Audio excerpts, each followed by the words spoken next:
নমস্কার বন্ধুগণ, welcome back to motor defined. আমি আপনাদের হোস্ট অ্যান্ড দোস্ত অরিন্দম ঘোষ, আর আজকে আপনাদের জন্য ফাইনালি আমি নিয়ে চলে এসেছি new 2026 Bajaj Avenger 220 street model.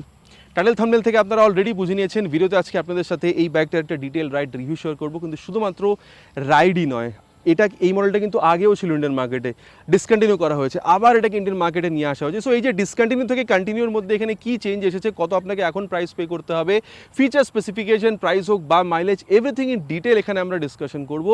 So that video range পর্যন্ত যেন আপনাদের কাছে একটা ক্লিয়ার আইডিয়া থাকে 200-250 সিসির মধ্যে যদি ক্রুজিংয়ের জন্য একটা বাইক কিনতে চান, ইনফ্যাক্ট যদি আপনার হাইট একটু শর্টও হয়ে থাকে, তাহলেও এই বাইকটা কিনলে আপনাদের জন্য কতটা ভালো হতে পারে। Are very special thanks to SS Bajaj Krishnanagar, Nadia, West Bengal for providing me this bike, যাতে আমি আপনাদের পর্যন্ত এই রিভিউটা পৌঁছে দিতে পারি। ওয়েস্ট বেঙ্গলে কৃষ্ণনগর পাশাপাশি এতে যদি আপনি থাকেন, কোন রকমের যদি আপনি এখানে বাজাজ বা কেটিএম এর প্রোডাক্ট কিনতে চান, শোরুমকে আপনি ডেফিনেটলি কন্ট্যাক্ট করতে পারেন। ডিটেলসটা অলরেডি আপনারা নিজেদের স্ক্রিনে দেখে নিয়েছেন। তবে চলুন দেরি না করে শুরু করা যাক। তবে বন্ধুগণ, এবার রিভিউটা শুরু করার আগে সবথেকে প্রথমে আপনাদেরকে আমি কিটা দেখাবো। যেরকম আগে পেতাম বাজাজের লোগোর সাথে ছোট্ট একটা কি এখনও সেম আছে। ইগনিশনটাকে অন অফ করার এই যে কি স্লট, এটাও সেম। ইনফ্যাক্ট যদি আপনি দেখেন হ্যান্ডেল আনলক লক করার যে কি স্লট আগে যেরকম ছিল এখনও পাচ্ছি। মানে if I am not wrong, আগেও কিন্তু মানে 2023-এও আমি ভিডিও বানিয়েছি, তখনও কিন্তু এই 220 স্ট্রিটটা কিন্তু অ্যাভেলেবেল ছিল ইন্ডিয়ান মার্কেটে। তারপরে এটাকে ডিসকন্টিনিউ করা হয়, আবার নিয়ে আসা হয়েছে। নিয়ে আসার পরে বলতে পারেন চেঞ্জ এমন কিছুই হয়নি, ঠিক আছে। মানে প্রাইসটাতে এখানে একটা হিউজ গ্যাপ আছে। আগে মোটামুটি 1,75,000-77,000 টাকা পে করতেন, এখন মোটামুটি 12-15,000 টাকা কম পে করছেন। এবার এক্স্যাক্ট প্রাইসটা আপনাদেরকে বলবো, কিন্তু হ্যাঁ, এখন যদি এক্স-শোরুম প্রাইস দেখেন 1,30,000-এর কাছাকাছি আপনারা পেয়ে যাবেন। কালারেও যদি দেখেন, আগে এই ইবনি ব্ল্যাক কালারটা পেতেন, এখনও পাচ্ছেন। আগেও কিন্তু আপনারা ককটেল ওয়াইন রেড কালারটা পেতেন, এখনও কিন্তু আপনারা পাচ্ছেন। সো কালার যদি দেখেন কোনো রকমের চেঞ্জ হয়নি। আর এই গাড়িটার এই যে ইবনি ব্ল্যাক, এটা 360 ভিউ আপনারা থ্রু আউট দ্য কারণ তো পেয়েই যাবেন। আর এবার প্রাইসটাও বলবো, কিন্তু তার আগে আপনাদেরকে বলে দিই ওভারঅল আমরা কী কী পাচ্ছি। সবথেকে প্রথমে যদি এখানে দেখেন একটা উইন্ড স্ক্রিন আছে। যদি আপনারা এখানে ক্রুজ মডেলে যান, ওখানে আরও বড় একটা উইন্ড স্ক্রিন পাবেন, লুকই আলাদা, মানে হ্যান্ডেল ব্যাট একটু আলাদা, ওখানে জিনিসগুলো আপনারা পাবেন। আর এবার যদি আপনারা এখানে কিটা অন করেন, তাহলে দেখুন এই যে এই ডিআরএলটা, এটা কিন্তু আপনারা দেখতে পাচ্ছেন যে এখানে জ্বলছে। আর তারপরে যদি আমি এখানে ইগনিশনটাকে অন করি, তাহলেও ব্যাপারটা কি আপনাদেরকে একবার এখানে দেখিয়ে দিই। এই যে এখানে ডিআরএলটা কিন্তু এলইডি বলতে পারেন, তাছাড়া সব এখানে বাল্বের আছে। কিন্তু এই হেডল্যাম্পটাকে আপনি এখানে অন অফ করতে পারবেন, সুইচটা কিন্তু আপনারা এখানে পেয়ে যাচ্ছেন। এই যে হেডল্যাম্পটাকে যদি অন করে দিই, তাহলে ডিআরএলটা অফ হয়ে যাবে, আর হেডল্যাম্পটা কিন্তু আপনারা এখানে দেখতে পাবো যে হ্যালোজেনে জ্বলছে, ঠিক আছে। এবার এটাকে এখানে বন্ধ করে দিই। আর তারপরে যদি দেখেন এখানে, আচ্ছা এখানে এটাকে অনই করে রাখি। হাই বিম, লো বিম, পাস লাইটটা সুইচটা আপনাদের দেখিয়ে দিই। হাই বিম, লো বিম আর পাস লাইট যদি দেখেন, আপনারা কিন্তু এখানে এটাকে অপারেট করতে পারবেন, ঠিক আছে। এবার এটাকে এখানে অফ করে দিই। আর তারপরে যদি আপনাদেরকে আমি এখানে এই বাল্বটার ইন্ডিকেটারগুলো দেখাই, এই যে বলতে পারেন যে যেরকম আগে আমরা পেতাম, সিমিলারই পাচ্ছি, ফ্লেক্সিবল বাল্বটার ইন্ডিকেটার, ঠিক আছে। এবার এটাকে এখানে বন্ধ করে দিই। সাসপেনশন আগের মতনই বলতে পারেন, এখানে টেলিস্কোপিক ফোকের আছে, সুন্দর। কিন্তু এখানে একটা ফাইবারের মাডগার্ড পাবো। এবার দেখুন সাসপেনশন, টায়ার বা ব্রেক আগের মতনই আছে। ইনফ্যাক্ট যদি আপনি এখানে স্ট্রিটের থেকে উঠে যদি আপনি এখানে ক্রুজ মডেলে যান, ওখানেও আপনারা সেমই পেয়ে যাবেন, ঠিক আছে। 90/90 সেকশনের tyre with 17 inches of alloy wheel আপনারা পাবেন। সিঙ্গেল চ্যানেল এবিএস আছে, বলতে পারেন ফ্রন্টে এখানে ডিস্কটা দেখতে, মানে এখানে বলতে পারেন যে এবিএস রিং সেটা দেখতে পাচ্ছেন। আর এখানে এই যে ক্যালিপারটা তো আছে। 280 mm ডিস্ক আগেও পেতাম, এখনও আমরা পাচ্ছি। আবার বলি ক্রুজ মডেলেও সেম। আচ্ছা, যদি আপনারা এখানে 220F-এ যান, ঠিক আছে, বিকজ ওখানেও সিমিলার ইঞ্জিন আছে। সো ওখানেও যদি দেখেন, এবার এখানে অ্যাঙ্গেল ফ্যাঙ্গেলগুলো চেঞ্জ আছে বলতে পারেন সাসপেনশনে, কিন্তু ওখানেও আপনারা টেলিস্কোপিক ফোক পাবেন, ওখানেও সিমিলার টায়ার সেট আপ আপনারা পাবেন, ঠিক আছে। ওখানেও আপনারা 280 mm এর ডিস্ক পাবেন। সেট আপটা সেম, কিন্তু ওখানে ডিজাইনগুলো, ওই জিনিসগুলো আলাদা, কিন্তু সেট আপটা আপনারা ওখানেও কিন্তু সেমই পাবেন। এবার যদি আপনারা এখানে রনিনকে তুলনা করেন, ওখানে আপনারা ইউএসডি পাবেন, ওখানে 100 mm টায়ার, ওখানে 300 mm ডিস্ক পাবেন। সো দেখুন, এগুলো অন পেপার একটা কম্প্যারিজন আপনাদের বললাম। কতটা ভালো চালাতে সময় লাগে সেটা আপনাদেরকে আমি চালানোর সময় বলবো। আর ইঞ্জিনটা বলার আগে দেখিয়ে দিই আপনাদের, সুন্দর কিন্তু এখানে একটা ক্র্যাশ গার্ড পাচ্ছি। আর এখানে কিন্তু অয়েল বলতে পারেন কুলিং সিস্টেমটাও এখানে কোম্পানি দিয়ে রেখেছে। এখানে কিন্তু ইঞ্জিন বলতে পারেন কাউল নেই, ওটা পেলে কিন্তু আর একটু বেটার হতে পারত। আর ইঞ্জিন আগের মতোই আছে। এখানে 220cc single cylinder SOHC 2 valve air oil cool filter engine আপনারা এখানে পাবেন।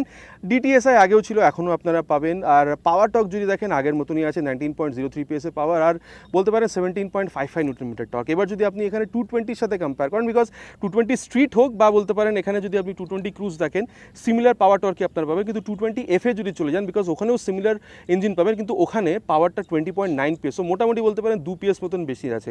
ইনফ্যাক্ট যদি আপনি বলতে পারেন রনিন চলে যান, বিকজ টাফেস্ট কম্পিউটার, ওখানে 20.4 PS পাওয়ার, ওখানেও মোটামুটি 1.5 PS মতন পাওয়ার বেশি পাবেন। পাবেন। ইনফ্যাক্ট যদি 220F যান এখানে 17.55 নিউটন মিটার টর্ক, ওখানে 18.55 newton metre torque, 1 newton metre torque ওখানেও বেশি। রনিনে যদি যান আগেই ওখানে টর্ক বেশি, বিকজ ওখানে এটা যেটা 17.55 আছে ওখানে কিন্তু আপনারা অ্যাপ্রক্স 19.93 বা বলতে পারেন 20 নিউটন মিটার টর্ক আপনারা পাবেন। সো আবার বলছি খুব বেশি ডিফারেন্স নেই, কিন্তু এটা কম্প্যারিজন আপনাদের বলে দিলাম যাতে বুঝতে আপনাদের এখানে ইজি হয়। আর যেহেতু ইঞ্জিনের ব্যাপারটা কথা হচ্ছে, এবার আপনাদেরকে আমি এখানে এক্সস্টটা বলে দিই। দেখতে পাচ্ছেন পুরো ব্ল্যাকে রাখা হয়েছে, বলতে পারেন ম্যাট ব্ল্যাকে। এক্সস্ট সাউন্ডটা আপনারা একবার শুনে নিন।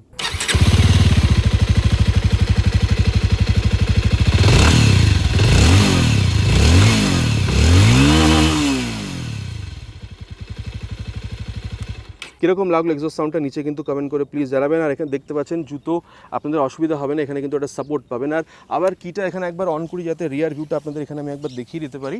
এটা কিন্তু আমার যথেষ্ট ভালো লাগে এই ভিউটা দেখতে, ঠিক আছে। তারপর দেখতে পাচ্ছেন রিফ্লেক্টার আছে, বাল্ব টার্ন ইন্ডিকেটার ফ্রন্টের মতন ফ্লেক্সিবল পাবেন। আর যদি ইগনিশন টন থাকে রাতে নাম্বার প্লেটটাকে ইলুমিনেট করার জন্য একটা লাইটও কিন্তু ওখানে জ্বলবে।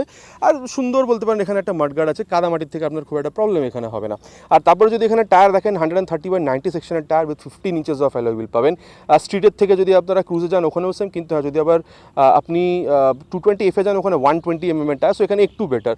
এবার যদি রনিনে যান ওখানে 130 mm টায়ার, কিন্তু ওখানে 17 ইঞ্চেসের অ্যালয় হুইল, এখানে 15 ইঞ্চেসের সাথে আছে। সো এটা একটা ডিফারেন্ট, বিকজ এই যদি আপনি প্রোফাইলটা দেখেন প্রোফাইলটা কিন্তু ওখানে আপনারা ডিফারেন্ট পাবেন। এবার হ্যাঁ, যদি আপনি স্ট্রিট বা এখানে ক্রুজে দেখেন 130 mm ড্রাম ব্রেক আপনারা পাবেন this RLP, rear wheel lift up production. যখন আপনারা ফ্রন্টের ব্রেকটাকে কষে ধরছেন অনেক সময় হয় যে চাকাটা জাম্প করে, ওটার থেকে আপনাদেরকে এখানে রিলিফ দেবে। কিন্তু হ্যাঁ, যদি আপনি 220F যান ওখানে কিন্তু আবার 230 mm ডিস্ক আছে। ইনফ্যাক্ট যদি আপনি রনিনে যান ওখানেও কিন্তু আপনারা ডিস্ক ব্রেক পাবেন। আর হ্যাঁ, যদি আপনারা দেখেন এখানেও আপনারা কিন্তু এই adjustable dual hydraulic shock absorber যেরকম আগে পেতেন এখনও আপনারা পাবেন। স্ট্রিট হোক বা ক্রুজ হোক বা 220F হোক আপনারা সিমিলার সেটআপ পাবেন। কিন্তু আবার যদি আপনারা রনিনে যান ওখানে কিন্তু আপনারা বলতে পারেন মোনোশক সাসপেনশন আপনারা পেয়ে যান। আচ্ছা, এরপরে যদি আপনাদেরকে আমি এই লেফট পোর্শনের ব্যাপারটা বলি, দেখুন আগেও আপনারা সারিগার্ডের সাথে মানে সারিগার্ডের সাথেই ব্যাপারটা পেতেন। আগেও বলতে পারেন যে লেডিস ফুটরেস্ট ছিল না, এখনও আপনারা এখানে পাচ্ছেন না, ঠিক আছে। আর ওপেন যে সিস্টেম আগেও আমরা পেতাম এখনও এখানে পাচ্ছি। সো আপনাদের কিন্তু একটু ধ্যান রাখতে হবে, মেনটেন্যান্সটা আপনাদের একটু বেটার করতে হবে যাতে চেনে যাতে আপনাদের কোনো প্রবলেম না হয়। আর এখানে main stand, side stand with side stand cut off sensor and 5 speed gearbox, 1 down 4 up, যেরকম আগে পেতাম এখনও কিন্তু সেম পাচ্ছি। আর দেখতে পাচ্ছেন হিল অ্যান্ড টো শিফটটা দুটো এখানে পাওয়া যাবে। সো অনেকটা কমফোর্টেবল রাইড আপনি পাচ্ছেন, ঠিক আছে। দেখুন সামনে একদম, এটা ব্যাপারে আমরা আগে চালানোর সময় কথা বলবো। আর সবথেকে বেস্ট যে ব্যাপারটা এই বাইকে সেটা হচ্ছে এটা সিট, বিকজ সিট দেখুন এটা সোফার মতন সিট, সেটা তো আলাদা কথা, বলে সিট হাইটটাও নিচু। এবার কম্প্যারিজন আপনাদেরকে বলছি, দেখুন অ্যাভেঞ্জার স্ট্রিট বা ক্রুজে যদি আপনি যান 737 mm সিট হাইট। সো মোটামুটি যদি দেখেন আপনার হাইট যদি 5'4" পর্যন্ত হয়ে থাকে বাইকটাকে ইউজ করতে আমার মনে হয় না আপনাদের কোনো অসুবিধা হবে। বিকজ যদি আপনি 220F যান ওখানেও মোটামুটি 795 mm সিট হাইট, যদি আপনি এখানে রনিনে যান, ঠিক আছে, ওখানেও মোটামুটি সিমিলার সিট হাইটই আপনারা পেয়ে যান। সো সিট কিন্তু এখানে অনেকটাই ডাউন। সো হাইট অনেকটাও যদি আপনার ছোটো হয়ে থাকে তাহলে কিন্তু খুব একটা প্রবলেম আপনাদের হবে না এই বাইকটাকে চালাতে। আর যথেষ্ট ভালো মানে বলতে পারেন পাওয়ারওয়ালা বাইক। সো আপনার এখানে একটা কিন্তু রাইডিং এক্সপিরিয়েন্সও ভালো হবে। এটা ব্যাপারে আগে তো আমরা ডেফিনেটলি কথা বলবোই। দেখুন কুশনিংটা এখানে যথেষ্ট ভালো, আর স্পেসের তো এখানে কোনো কথাই হবে না, যথেষ্ট ভালো। দেখতে পাচ্ছেন এখানে হালকা একটু ওই বলতে পারেন ব্যাকরেস মতন জিনিসটা আপনারা পেয়ে যাবেন। ধরে বসার জন্য গ্র্যাব হ্যান্ডেল এখানে আপনারা পেয়ে যাবেন। ট্যাঙ্ক আগেও 13 লিটারের ছিল, এখনও কিন্তু আপনারা এখানে 13 লিটারেরই পেয়ে যাবেন। আর মোটামুটি মাইলেজ 30 থেকে 35 পর্যন্ত আপনারা এক্সপেক্ট করতে পারেন। 169 mm গ্রাউন্ড ক্লিয়ারেন্স আগেও ছিল, এখনও 169 mm গ্রাউন্ড ক্লিয়ারেন্স, আগেও 160 কিলোগ্রাম ওয়েট ছিল, এখনও সেম। 220F-এও সেম, রনিনেও সেম। কিন্তু যদি আপনারা এখানে স্ট্রিট থেকে যদি ক্রুজ মডেলে যান ওখানে 3 কিলোগ্রাম বেশি, 163 mm পর্যন্ত 163 কিলোগ্রাম পর্যন্ত কিন্তু আপনারা ওখানে পেয়ে যাবেন। হ্যান্ডেল বার আগের মতনই আছে, ঠিক আছে। এখানে হাই বিম, লো বিম, পাস লাইটের সুইচটা পেয়ে যাবেন, টার্ন সিগন্যাল আর হর্ন ঠিকঠাক বলতে পারেন। কিল সুইচ এখানে দেওয়া আছে, এখানে বলতে পারেন হেডল্যাম্পটা অন অফ করা সুইচ, নিচে হচ্ছে ইঞ্জিন অন করা সুইচ। এক্সস্ট সাউন্ডটা আপনাদের শুনিয়ে দিয়েছি। মোবাইল চার্জিং পোর্ট আগেও ছিল না, এখনও আপনারা পাবেন না। সাথে যদি দেখেন এখানে কিন্তু এই অ্যাভেঞ্জারের লোগোটা আপনারা পেয়ে যাবেন। আর একবার এটাকে আমি অফ করে যদি অন করি তাহলে আপনারা ক্লিয়ারলি বুঝতে পারবেন T220 লিখে দেখাচ্ছে, পুরো একটা এখানে সোয়াইপ নিচ্ছে, স্পিডোমিটার পাচ্ছেন। আর এখানে কিন্তু অরেঞ্জ রঙের বলতে পারেন কালারটা আপনারা পাবেন, রাতের টাইম এটা বুঝতে পারবেন, ঠিক আছে। অডোমিটার এখানে আছে, ট্রিপটা কিন্তু আপনাদের এখানে ট্রিপ 1 ট্রিপ 2 এই দুটো জিনিসই দেখাবে। এখানে কিন্তু টাইম দেখাচ্ছে, আর এখানে ফিউল গেজ সেন্সারটা আছে। কানেক্টিভিটি ব্লুটুথ এখানে আসা উচিত ছিল কিনা সেটা আপনারা নিচে কমেন্ট করে জানাবেন। আর নিচে যদি এখানে আসেন তাহলে দেখতে পাচ্ছেন এখানে বাজাজের লোগো, ABS এর এখানে বলতে পারেন লোগোটা, টার্ন সিগন্যাল আর নিউট্রাল পজিশন সেন্সর, এটা কিন্তু আপনারা এখানে পেয়ে যাবেন। সো এই জিনিসগুলো কিন্তু কমপ্লিটলি আগের মতনই আছে। আর এই যে মিরারটাও যদি দেখেন এটা কিন্তু অনেকটাই আপনাকে ওই রেট্রো ফিলটা মানে দিচ্ছে, যেরকম আগে আমরা পেতাম এখনও মোটামুটি জিনিসপত্র আমরা এখানে সিমিলার পাচ্ছি। এবার আপনাদেরকে আমি এখানে প্রাইসের ব্যাপারটা বলবো, কিন্তু হ্যাঁ আর একটা ব্যাপার এখানে দেখিয়ে দেয় আপনাদেরকে, এই যে স্টিকারিং দিয়ে আছে, ঠিক আছে। এখানে অ্যাভেঞ্জার বলতে পারেন 3Dতে আপনাদেরকে এখানে দিচ্ছে কোম্পানি, স্ট্রিট আগেও আমরা এখানে স্টিকারিংই পেতাম, এখনও আমরা এখানে স্টিকারিং পাচ্ছি। সো অল ওভার বাইকটাকে কিন্তু এখানে ব্ল্যাকে রাখা হয়েছে, জাস্ট স্টিকারিংগুলোই বলতে পারেন একটু আপনারা ওই গ্রে ফিলটা সেটা কিন্তু আপনারা এখানে পাবেন। মোটামুটি যেরকম আগেই আপনাদেরকে আমি বললাম যে আগে আপনারা মোটামুটি 1,75,000-77,000 পর্যন্ত পে করতেন, এখন আপনাদেরকে 1,60,000 থেকে 1,63,000 পর্যন্ত পে করতে হচ্ছে। সো অন রোড প্রাইসে কিন্তু অনেকটা ডিফারেন্স আছে, and this is solely because of the বলতে পারেন ইউএস মানে যেটা আপনাদের এখানে জিএসটি কমানো হয়েছে ইন্ডিয়ান গভর্নমেন্টের তরফ থেকে, সেই জন্য এখানে কিন্তু এখন প্রাইসটা আমাদের কম পে করতে হচ্ছে। তবে দেখুন কথা বলা হয়ে গেছে মোটামুটি আগের তুলনায় এখন কি আছে বাইকটার price everything in detail discussion হয়ে গেছে। এবার রাইডে যাওয়া যাক, রাইডে গিয়ে দেখি তাহলে ওভারঅল রাইড ফিলে বাইকের সাথে কীরকম হতে পারে। তো বন্ধুগণ এবার এখানে রাইড রিভিউটা শুরু করি অফ দিস নিউ বলতে পারেন রিলঞ্চ 2026 বাজাজ অ্যাভেঞ্জার 220 স্ট্রিট মডেলের। অলরেডি আপনাদেরকে আমি সিট হাইটটা আগেই বলেছি 737mm। সো আবার বলে দিই, যদি আপনার হাইট শর্টও হয়ে থাকে না একটু, মানে যদি ধরুন মোটা 5'4", 5'3", 5'4 পর্যন্ত হাইট হয়ে থাকে, তাহলে আপনি আরামসে ব্যাগটাকে ইউজ করতে পারবেন, কোনো অসুবিধা আপনাদের হবে না। হ্যান্ডেল বারটা খুব উঁচু নয়, যেরকম ক্রুজ মডেল আছে, কিন্তু যথেষ্ট এতটা উঁচু যে আপনি আপরাইট বসতে পারছেন, আর অলমোস্ট আপরাইটই আপনি মানে অলমোস্ট কি পুরোপুরি আপরাইটই বসছেন। সামনের দিকে এখানে বলতে পারেন যে ফ্রন্ট ফিটেড ফুটপ্যাক আপনি পাবেন, so comfortable rider position for long rides এখান থেকে আপনি পেয়ে যাবেন। আর যদি আপনি স্পেস দেখেন, আপনি বা প্লেনের জন্য স্পেসের কিন্তু কোনো রকমের অসুবিধা আপনার এখানে কিন্তু একদমই হচ্ছে না, ঠিক আছে। আর চলুন তবে এবার এখানে বাইকটাকে স্টার্ট করা যাক। ফার্স্ট গিয়ার, আর এই যে গিয়ার পজিশন ইন্ডিকেটরটা হলে এখানে ভালো হতো। First gear, second gear, third gear. Oh my God, 220F যদি চালিয়ে থাকেন না, তাহলে বুঝতে পারবেন যে অলমোস্ট সিমিলারই কিন্তু আপনারা এখানে এই পাওয়ার টর্ক এই ব্যাপারটা আপনি পাবেন। মানে ইনিশিয়ালি যদি টানতে যান আপনি বা পিলেন, আপনার কিন্তু কোনো রকমের অসুবিধা এখানে কিন্তু একদমই হবে না, ঠিক আছে। আর দেখুন আপনি যদি এখানে এর গিয়ার শিফটিং দেখেন, আমি বলবো যথেষ্ট স্মুথ, একটা হালকা এফোর্টের সাথে আপ বা ডাউন শিফটিং আরামসে হচ্ছে। যদি আপনি এখানে ক্লাচ দেখেন, হালকা মানে বলতে পারি is on the mid side, not very soft, not very hard. আর চলুন এবার এখানে এর অ্যাক্সেলারেশন টেস্টটা কমপ্লিট করি, তারপর এটার ব্যাপারে আমরা আগে কথা বলবো। Will start the acceleration test with 3 horns already on first gear.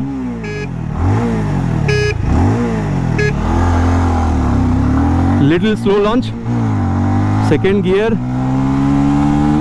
third gear, fourth gear, and 100. দেখুন আমি যতটা বলবো সেটা হচ্ছে যে ভাইব্রেশন যদি দেখেন 80-85 পরে হালকা একটু বুঝতে পারবেন, তার জন্য বাইকটা কিনবেন না এরকম নয়, এটা হালকা ভাইব বুঝতে পারবেন আপনারা, ঠিক আছে। আর স্টেবিলিটি দেখুন এরকম কোনো রকম আপনি প্রবলেম আপনি বুঝতে পারবেন না, কিন্তু হ্যাঁ ডেফিনেটলি যদি ফ্রন্টের টায়ারটা যদি 100 হতো তাহলে আর একটু বেটার হতে পারতো, ঠিক আছে। আর যদি আপনি এখানে ইঞ্জিন হিটিংয়ের ইস্যু দেখেন, আমার মনে হয় না আপনি এখানে পাবেন। আর মাইলেজ অলরেডি বলেছি 30-35, কম বেশি যদি আপনারা পেয়ে থাকেন as an owner of this Avenger, তাহলে আপনারা নিচে কমেন্ট করে প্লিজ জানাবেন। আর দেখুন কমফোর্টেবল ক্রুজিং স্পিড যদি আমি বলি 85 থেকে 95 এর ভিতরে ধরতে পারেন, ওপরেও আপনি যেতে পারেন 100-র ওপরেও, কিন্তু হ্যাঁ কমফোর্টেবল যে একটা স্পিড হতে পারে সেটা আপনাদেরকে কিন্তু আমি বলে দিলাম। আর মোটামুটি এবার ব্রেকিংটাকে একবার টেস্ট করে দেখা যাক। পেছনে তেমন কেউ নেই, মোটামুটি যদি এটাকে আমি 60-এর কাছাকাছি নিয়ে যাই, যে 62-তে গিয়ে ফ্রন্ট ব্রেক, সো ব্রেকটা কিন্তু যথেষ্ট ভালো, হ্যাঁ মানে 160 কিলোগ্রাম বলতে পারেন যে এই বাইকটার ওয়েট, আমার weight is around 80 kilogram. So তারপরেও যদি আপনি দেখেন যথেষ্ট ভালোই কিন্তু ব্রেক রেসপন্স আছে, মানে ঝট করে দাঁড় করে দিচ্ছে না, যথেষ্ট ভালোভাবে ভালোবেসে কিন্তু এখানে দাঁড় করিয়ে দিচ্ছে, ঠিক আছে। আর রিয়ার ব্রেকটাকে একবার টেস্ট করে দেখি, মোটামুটি 50-এর কাছাকাছি গিয়ে, আর এই যে 53-তে গিয়ে রিয়ার ব্রেক। এবার হ্যাঁ 130mm ড্রাম ব্রেক আছে, ডিস্ক ব্রেক হলে আরও বেটার হতে পারতো। এখন তো এখানে ঠিকই আছে, প্রোগ্রেসিভ নেচার যেরকম বলে থাকি প্রতিটা ভিডিওতে, রিয়ার ব্রেকে পা রাখলে হালকা একটু স্পিডটা স্লো ডাউন হচ্ছে, কিন্তু হ্যাঁ যদি নর্মাল রোডে প্রবলেম নেই, কিন্তু হ্যাঁ কোষে ব্রেক করবেন না, স্লিপ করতে পারে। প্রথমত এটা ডিস্ক নয়, তারপর এখানে কিন্তু এবিএসও নেই, বাট এখন ঠিকঠাকই এখানে আপনারা পেয়ে যাবেন, মানে নর্মাল রোডে খুব একটা প্রবলেম কিন্তু আপনাদের হবে বলে আমি একদমই মনে করছি না। আর একবার রিয়ারের সাথে সাথে ফ্রন্টটা, পিছনে কেউ নেই, এই যে 50-তে গিয়ে rear with front, oh my God যথেষ্ট ভালো ব্রেকিং, কিন্তু হ্যাঁ ব্রেকিং নিয়ে আপনাদের এখানে কোনো রকমের প্রবলেম হবে না। আর সাসপেনশনটা দেখুন, আমি বলবো যদি আপনি ফ্রন্ট দেখেন রিয়ার দেখেন, দুটো is on the mid side, not very soft, not very hard. So high speed, top speed, ছোটোখাটো কর্নারিং আপনারা কিন্তু যথেষ্ট ভালোভাবে করতে পারেন, এটা নিয়ে আপনাদের খুব একটা অসুবিধা হওয়ার কথা নয়। আর দেখুন ছোটোখাটো গাড্ডা বা ছোটোখাটো বাম দিয়ে যদি যান, তাহলেও তো আমার মনে হয় যথেষ্ট ভালো কমফোর্টেবল রাইড আপনি পাবেন, কিন্তু হ্যাঁ বেশি গাড্ডা বেশি বাম দিয়ে যেতে গেলে যে কোনো বাইকই আপনাকে ঝটকা ফিল করাবে, এখানেও সেটা আপনি পাবেন। সো দেখুন মোটামুটি ওভারঅল ফিল যদি দেখেন, রিয়ার ভিউ মিরর যথেষ্ট ভালো আপনাকে এখানে রিয়ার ভিউ দিচ্ছে। স্পিডোমিটারটা যদি মানে স্পিডোমিটার সাথে যদি ট্যাকোমিটার বা গিয়ার পয়সা সেন্সর পেতাম আর একটু বেটার হতে পারতো, এটা কিন্তু ডেফিনেটলি আপনাদের কি বক্তব্য নিচে আপনারা কমেন্ট করে জানাবেন। আর তারপর দেখুন আমার মনে হয় যে ডেলি রাইড হোক বা সিটি রাইড, মানে ডেলি রাইড, সিটি রাইড বা লং রাইড আপনি যদি করতে চান আপনি কিন্তু করতে পারেন। যদি সিটি রাইড স্পেশালি লম্বা বাইক ম্যানুভার করতে যদি আপনার প্রবলেম না হয়ে থাকে, একটা কমফোর্টেবল বাইক যদি আপনার প্রয়োজন থাকে, আপনি যথেষ্ট এই বাইকটাকে ডেলি রাইড ইউজ করতে পারেন। মানে আপনি না প্লেনের সাথে যদি রাইড করেন তাহলেও করতে পারেন, কিন্তু হ্যাঁ ডেফিনেটলি যদি আপনি লং রাইডে বেরোন না তাহলে কিন্তু আলাদা এক্সপিরিয়েন্স আপনারা এখানে পাবেন। সো দেখুন মোটামুটি বাইকটাতে কি আছে না আছে কথা বলা হয়ে গেছে, চলুন তবে যাওয়া যাক এর এবার কনক্লুশনে, তাহলে গিয়ে কথা বলবো ওভারঅল এই বাইকটা কিনলে আপনাদের জন্য তাহলে কতটা ভালো হতে পারে। তো বন্ধুগণ এবার এখানে কনক্লুশনের ব্যাপারটা কথা বলা যাক, বাইকটা কিনলে আপনার জন্য কতটা ভালো হতে পারে। দেখুন আমার মনে হয় এই সিমিলার বাজেটে 1,55,000-60,000 বাজেটে যদি আপনি রনিন কিনতে চান, রনিনও কিন্তু যথেষ্ট ভালো বাইক। মানে আপনি বেস মডেলের কথাটা বলছি, মানে উইদাউট কানেক্টিভিটি আর সিঙ্গেল চ্যানেল এবিএস এর সাথে, নো ডাউট ভালো বাইক। কিন্তু ওর তুলনায় যদি আপনি এখানে আসেন না, প্রাইস অলমোস্ট সিমিলার পে করছেন, কিন্তু এখানে জিনিসটা একটু বেটার কি পাবেন, আরেকটু বলতে পারেন ওই বড় বাইকের ফিলটা আপনি পাবেন, আরেকটু বেশি কমফোর্টেবল আপনি পাবেন, স্পেস আপনি এখানে একটু বেশি পাবেন। সিট হাইটটা যেহেতু ছোটো, আপনার হাইট যদি 5'4" পর্যন্ত হয়ে থাকে না, তাহলেও কিন্তু আপনি এখানে আরামসে এই বাইকটা কিন্তু রাইড করতে পারবেন। ঠিক আছে, দেখুন আমার মনে হয় যদি আপনি একটা বড় বাইক চাইছেন, ঠিক আছে, আপনার কমফর্ট বেশি চাই, প্লেনের সাথে বসে রাইড করতে চান, ডেইলি রাইড করতে চান, আপনি লং রাইডেও বেরোতে চান, বাজেট যদি আপনার মোটামুটি 1,60,000 কাছাকাছি হয়ে থাকে, আর যদি আপনি 30-35 মাইলেজ মোটামুটি যদি আপনি স্যাটিসফাইড থাকেন, তাহলে আমার মনে হয় এই যে রিলঞ্চ 2026 বাজাজ অ্যাভেঞ্জার 220 স্ট্রিট আপনার জন্য একটা যথেষ্ট ভালো বাইক হতে পারে। দেখুন মোটামুটি বলে দিয়েছি বাইকটাতে কী আছে, কম্পিটিশনের তুলনায় এখানে আপনারা কী পাচ্ছেন। এবার আপনারা কি মনে করছেন, এই বাইকটা কিনবেন, ক্রুজ মডেলে যাবেন, 220F কিনবেন, নাকি আপনারা এখানে রনিন কিনবেন, নিচে কিন্তু কমেন্ট করে জানাতে প্লিজ ভুলবেন না, ইটস মাই রিকোয়েস্ট। আশা করছি বন্ধুগণ ভিডিওটা আপনাদের ভালো লেগেছে, ভালো লেগে থাকলে প্লিজ ভিডিওতে একটি লাইক, আর চ্যানেল যদি প্রথমবার এসে থাকেন সাবস্ক্রাইব করে বেল বাটনটা অল হিট করতে ভুলবেন না, ইটস মাই রিকোয়েস্ট अगेन। খুব তাড়াতাড়ি দেখা হবে, till then ride safe and জয় হিন্দ।